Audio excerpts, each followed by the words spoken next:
দর্শক, আমি মাঝে মধ্যে বলি শেখ হাসিনার মন্ত্রিসভা মানে হচ্ছে এটা হলো চোরদের একটা সভা। এগুলি সবই হচ্ছে চোর, ডাকাত, লুটেরা, টাকা পাচারকারী। একজন দুইজন ভালো মানুষ আছে, আমি সেই নামগুলো মাঝে মধ্যে বলছি, হয়তো খেয়াল করবেন। মতিয়া চৌধুরীর কথা আমি শ্রদ্ধার সাথে সবসময় স্মরণ করব।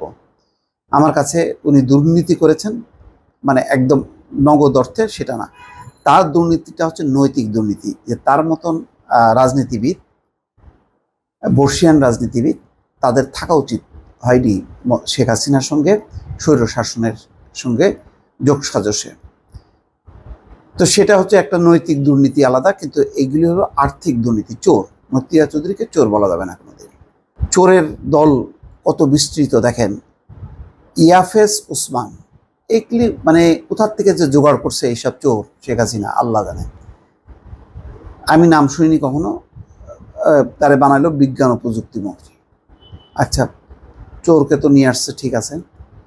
এরপরে দেখেন এখন কাণ্ড কি, যে সে বাবা মন্ত্রী আর ছেলে হচ্ছে ওই মন্ত্রণালয়ের ঠিকাদারি প্রতিষ্ঠান শুরু করে, সেও চুরি শুরু করছে। ইশরার ওসমান, কি বলবেন এখন, বাপ, ছেলে, মেয়ে, স্ত্রী, শালা, শালি সব মিলে গোষ্ঠী শুদ্ধ হচ্ছে। যদি চুরি ডাকাতি শুরু করে কেমনে থামাবেন? থামানো যাইতো। শেখ হাসিনা যেইভাবে বিরোধী দলকে দমন করছে, ওইভাবে যদি সে যদি প্রতিনিয়ত যদি তার নিজের দলকে যদি দমন করত, তাহলে কিন্তু এর একটা রেজাল্ট আসতো। কিন্তু সে তো করেনি, সে তো ছেড়ে দিছে। হ্যাঁ, এক দুয়ার খুলে দিছে, উল্টে পাল্টে দে মা, লুটে পুটে খা। এই যদি নীতি হয়, দেশের কি পরিমাণ 12টা বাচ্চা আজকে দেখেন দেশটা ধুকে ধুকে চলতেছে। এই অবস্থা তো থাকার কথা না। 15 বছরে যেভাবে অর্থনৈতিক উত্থান হয়েছিল, সেই উত্থানটাকে তারা কাজে না লাগায় তারা তাদের নিজেদের সম্পদ অর্জন করছে। দুর্নীতি যদি একেবারে শীর্ষ পর্যায়ে থেকে করে, তার নিচের পর্যায়ে আপনি কীভাবে থামাবেন? এখন দেখেন, সাবেক বিজ্ঞান ও প্রযুক্তি মন্ত্রী ইয়াফেস ওসমানের ছেলের প্রতিষ্ঠান ঠিকাদারি কাজ করেছেন মন্ত্রণালয়টির অধীন প্রতিষ্ঠান NIB-তে। 2018 সালে প্রতিষ্ঠিত হয় ইয়াফেস ওসমানের ছেলের পরামর্শ প্রতিষ্ঠান সাইটেক কনসাল্টিং সলিউশন। অভিযোগ রয়েছে, সাবেক মন্ত্রীর ছেলেকে কাজ পাইয়ে দিতে সহায়তা করেন NIB-র মহাপরিচালক মোহাম্মদ সলিমুল্লাহ।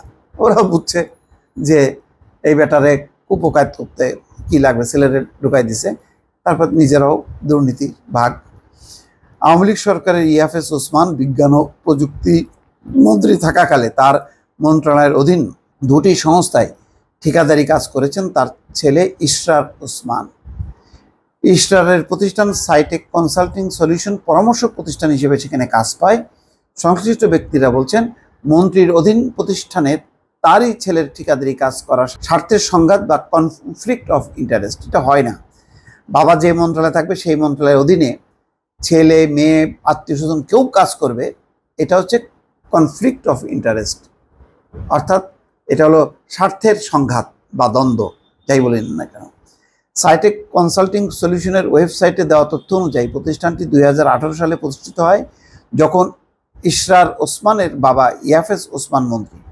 ওয়েবসাইটে পরামর্শক হিসেবে 2টি কাজের কথা বলা হয়, 2টি বিজ্ঞান প্রযুক্তি মন্ত্রণালয়ের অধীন সংস্থায়। একটি হলো বাংলাদেশ বিজ্ঞান ও শিল্প গবেষণা প্রতিষ্ঠান BCSIR এবং অন্যটি ন্যাশনাল ইনস্টিটিউট অফ বায়োটেকনোলজি। মানে কোনোটা ছাড়ে নাই।